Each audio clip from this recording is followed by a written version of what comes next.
اعوذ باللہ من الشیطان الرجیم بسم اللہ الرحمن الرحیم۔ امید کرتی ہوں کہ تمام مسلمان بہن بھائی خیریت سے ہوں گے۔ جیسا کہ یہ ہمارا یوٹیوب چینل ہے قرآن مجید کی فضیلت کا، تو اس میں سے ہم آپ کو کچھ صورتوں کے فضائل کے بارے میں بتائیں گے تاکہ آپ اپنی زندگی میں روحانی طریقے سے مشکلات سے نجات حاصل کر سکیں۔ نحمدہ و نصلی علی رسولہ الکریم، اما بعد، اعوذ باللہ من الشیطان الرجیم، بسم اللہ الرحمن الرحیم۔ السلام علیکم ورحمۃ اللہ وبرکاتہ۔ اس ویڈیو میں ناظرین ہم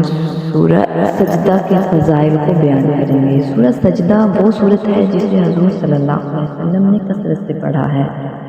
اس لیے اس کی فضیلت اور برکت بے پناہ ہے۔ حضرت جابر رضی اللہ عنہ سے مروی ہے کہ حضور صلی اللہ علیہ وسلم سورہ سجدہ اور سورۃ ملک پڑھے بغیر کبھی نہیں سویا کرتے تھے۔ حضرت ابن عمر رضی اللہ عنہ سے روایت ہے کہ جو اس سورت اور تبارک اللہ یعنی سورۃ ملک کو مغرب اور عشاء کے درمیان پڑھے گا، اس نے لیلۃ القدر کا قیام کیا،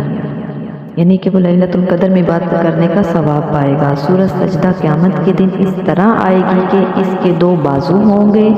اور اپنے پڑھنے والوں پر پردہ کرے گی اور فرشتوں سے کہے گی اس شخص پر کوئی راستہ نہیں، یعنی اس کو مت پکڑو، اسے چھوڑ دو، یہ مجھے پڑھنے والا ہے، میں اس کی شفاعت کرنے آئی ہوں۔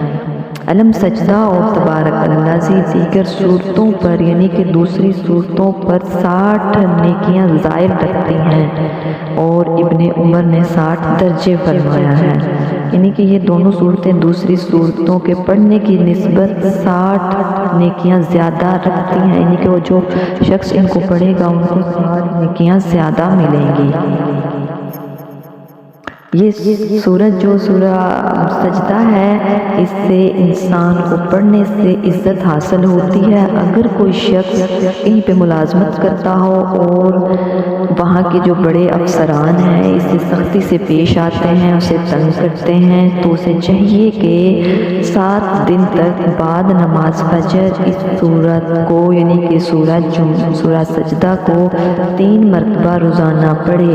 انشاءاللہ وہ افسران مہربان ہو جائیں گے اور اخلاق سے پیش آئیں گے۔ سورۃ سجدہ شفا یابی کے اثرات بہت زیادہ رکھتی ہے، اس لیے اس سورت کو 3 بار پڑھ کر مریض کو پانی دم کر کے پانی پلانا مریض کی صحت یابی کی دلیل ہے، اور اللہ اپنی رحمت سے مریض کی صحت یابی کا کوئی نہ کوئی ذریعہ بنا دیتا ہے۔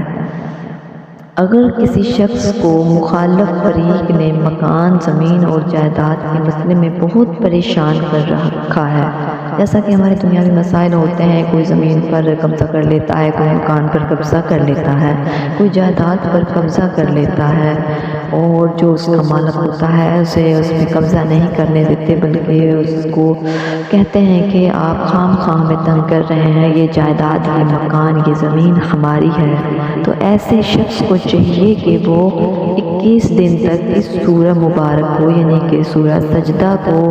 بعد نماز عشاء 11 بار پڑھے، بعد نماز عشاء 11 مرتبہ پڑھے۔ انشاءاللہ تعالی مخالفوں سے ہر طرح کی پریشانی سے نجات مل جائے گی،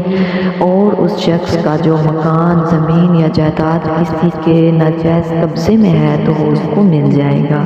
اس سورت جو ہے وہ سورہ سجدہ ہے، یہ اپنے اندر بہت زیادہ فضائل رکھتی ہے، تو میں آپ سب سے یہی ریکویسٹ کرنا چاہتی ہوں کہ اگر آپ کو کوئی بھی مسئلہ ہے آپ سورہ سجدہ کو پڑھیں، جس ترتیب سے میں نے بتایا ہے اس ترتیب سے پڑھیں۔ اگر کسی کو کسی شخص کی وجہ سے کوئی پریشانی ہے، کوئی ملازمت میں تنگ کرتا ہے، گھر میں تنگ کرتا ہے، یا کوئی رشتہ دار ہے تنگ کرتا ہے، تو آپ اس سورہ مبارک کو جس طریقے سے اس ویڈیو میں بتایا گیا ہے اس طریقے سے پڑھیں اور ان تکلیفوں اور دکھوں سے نجات حاصل کریں۔ انشاءاللہ تعالی آپ صدق دل سے پڑھیں، اور رحم و کرم کرنے والی ذات تو اللہ پاک ہی ہے۔ انشاءاللہ اگر آپ اس سورت کو سچے دل اور یقین کے ساتھ پڑھیں گے تو اللہ تعالی یقیناً آپ کی مدد کرے گا، اور آپ کو دنیا